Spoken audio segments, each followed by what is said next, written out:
Nous allons voir aujourd'hui comment réaliser des analyses de survie grâce à la méthode de Kaplan-Meier et générer des graphiques très simplement, avec même des options avancées, comme la possibilité d'avoir des tableaux de censure sous notre graphique.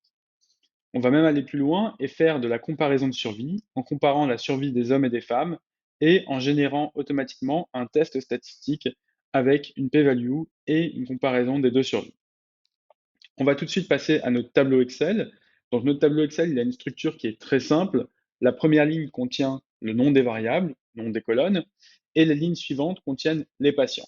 Chaque patient correspond à une ligne dans notre tableau, et vous voyez que j'ai tout un tas d'informations sur mes patients, comme par exemple le sexe, la taille, le poids, qui ne sont pas des informations obligatoires pour l'analyse de survie, bien entendu, mais qu'on peut laisser dans le tableau et qui nous serviront à faire des comparaisons. Donc, les informations qui nous intéressent pour l'analyse de survie, il y en a trois principales. La première, c'est la date de l'événement. Donc ici, moi, l'événement que je vais analyser, c'est la survenue d'un événement cardiovasculaire. Et je vais avoir des patients pour lesquels je vais avoir une date d'événement cardiovasculaire, et puis des patients qui n'ont pas eu d'événement et pour lesquels je vais laisser des cellules vides. L'autre information qui est importante, c'est la date d'inclusion ou date de début d'analyse de survie. Et la dernière information qui est importante, c'est la date de dernier follow-up ou date de dernière consultation. C'est la date à laquelle je vais avoir les dernières nouvelles pour mon patient. Il est très important que l'événement se situe entre la date d'inclusion et la date de dernier follow-up. On va maintenant retourner sur l'application et on va venir importer notre fichier. Donc pour ça, je vais cliquer sur Importer un fichier ici. Je vais choisir mon fichier Excel et la première étape va être de faire correspondre certaines données identifiantes avec les colonnes de mon tableau. Donc par exemple, ici, j'ai le prénom et le nom dans mon tableau qui sont en clair et donc en les identifiant ici, ça va permettre de pseudonymiser les données et d'assurer la confidentialité et le respect des régulations. Et la deuxième chose qui va nous servir pour l'analyse de survie, c'est de faire correspondre les dates d'inclusion et dates de dernier follow-up avec les colonnes de notre tableau. Donc là, ça a été fait automatiquement, mais je pourrais éventuellement choisir ici une autre date. Je vais faire Next Step, et la prochaine étape va être de vérifier en fait les données de mon tableau. Il y a notamment dans mon tableau quelques erreurs. Le fait que dans la colonne Pressure ici, on attend des valeurs numériques et que j'ai mis perdu de vue, bah, c'est très simple, je vais simplement dire que toutes ces valeurs-là sont des valeurs NC en fait, et on ne va pas les importer. Je vais enfin faire Live Step ici, donner un nom à mon fichier et cliquer sur Launch Import.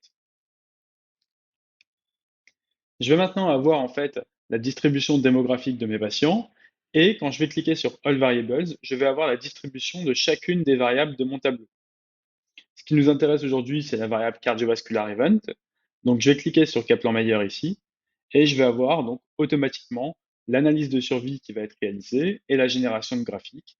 Je peux choisir le modèle de graphique qui m'intéresse le plus en cliquant sur les miniatures qui sont là et je peux les télécharger en haute résolution en 600 dpi en cliquant ici. On a également des calculateurs de survie. Par exemple, si on voulait savoir la survie à 20 jours, on irait ici et on aurait la survie et son intervalle de confiance. Et on va même avoir des morceaux de texte prédéfinis qu'on va pouvoir utiliser pour l'article scientifique avec ce qu'il faut écrire dans la partie résultat et ce qu'il faut écrire dans la partie méthode. Si on veut faire de la comparaison de survie, c'est très simple. On va aller dans Compare Survival et on va choisir le critère sur lequel on veut comparer nos survies. Donc, dans notre exemple, on avait envie de comparer sur le sexe des patients, mais on peut en fait prendre n'importe quelle variable discrète, c'est-à-dire n'importe quelle variable qui n'est pas une variable numérique continue, pour faire notre comparaison.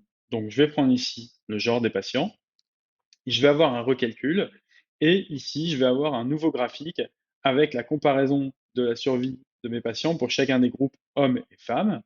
Pareil, je peux choisir le modèle de graphique qui m'intéresse le plus. Et je vais même avoir un test statistique qui va être réalisé et qui va me dire s'il y a une différence entre la distribution des hommes et des femmes et la survie à 3 mois et à 6 mois pour chacun des deux groupes.